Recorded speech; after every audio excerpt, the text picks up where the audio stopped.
Yo, what's up mga ka-treasure? So, magbubukas tayo ng 1 pack ng UP12.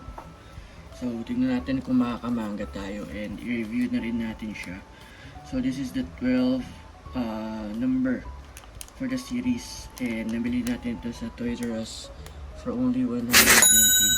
So, nag-restock sila ng dalawang box yung nandun. So, tingnan natin kung makakuha tayo ng manga. So, yung manga cheese nito is ayan yung nasa screen. Pero meron ding Zoro card. So, maganda rin yung Zoro card. Mas mababa nga lang yung value.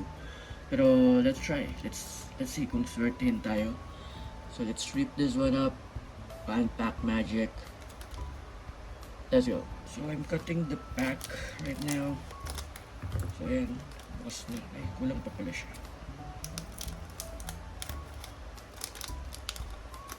Ayan, so nabuksan na natin and let's focus on the cards. So ayan na yung cards. Let's hope for a good pull.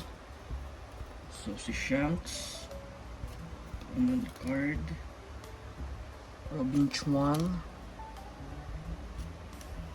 common, last card, rare lang, malas. So yun lang naman, natry lang natin ng 1 pack magic, not least.